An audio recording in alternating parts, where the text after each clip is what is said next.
What's going on, guys? Dirty 30 here, and I had a bunch of people in my comments on the video for this Tomsin remappable back button controller for the PS5, and they had problems setting this up, so I wanted to do a quick tutorial on how to set up the K buttons for the Tomsin remappable back buttons for the K1 and K2, and I just want to let you guys know, I don't do any of the soldering.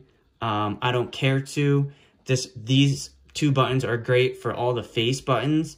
I don't use the analog sticks or the R2 and L2 to remap. I just like to remap the D-pad and the face button, most of the face buttons. So don't forget to comment, like, and share. This is a really important video. I'm going to show you how to remap the Tomsin back buttons.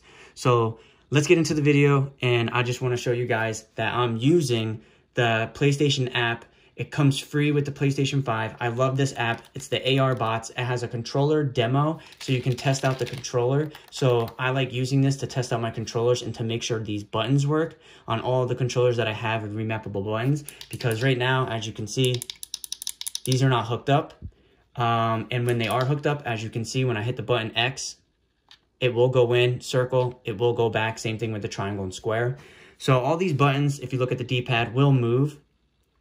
So let's get into the video. So when you guys want to set this up, you got to pick a button that you want. I want to use the K2, and I want to use the K2 with square or X or circle or triangle. And then in this instance, I like to use X.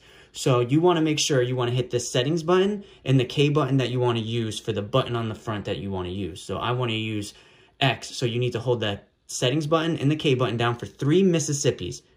1 Mississippi, 2 Mississippi, 3 Mississippi. I know it's crazy, but it works. Now it's going to blink, and you got to make sure I want the X button. So you got to hit the X button and then the K button that you want to use for 1 second.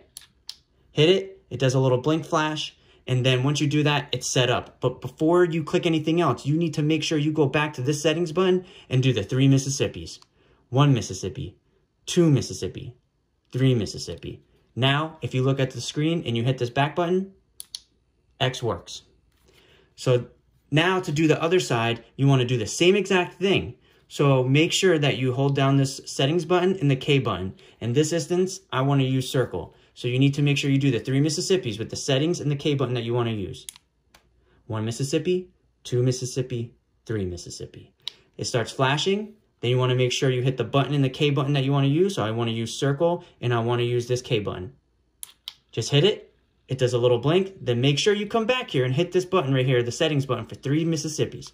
1 Mississippi, 2 Mississippi, 3 Mississippi. Boom. Now the light's off. But the one thing I did notice, so you know how this is working, this button, as soon as you hit it, so I want to hit X, boom, X, circle, this back button, and this lights up to let you know that it's activated. So these work. They're really good buttons. They click well. You guys can hear them. Like, these are really good buttons, and I can't wait to even test it out. I've had back buttons in the past, but this Tomsin back button, the design, it's freaking great. So you hit the back button. It's responsive as heck. So quick little tutorial on how to set up the Tomsin back button. Thank you. Comment down below if you have any more questions, but this is how you set it up, guys. I appreciate it. Have a good day.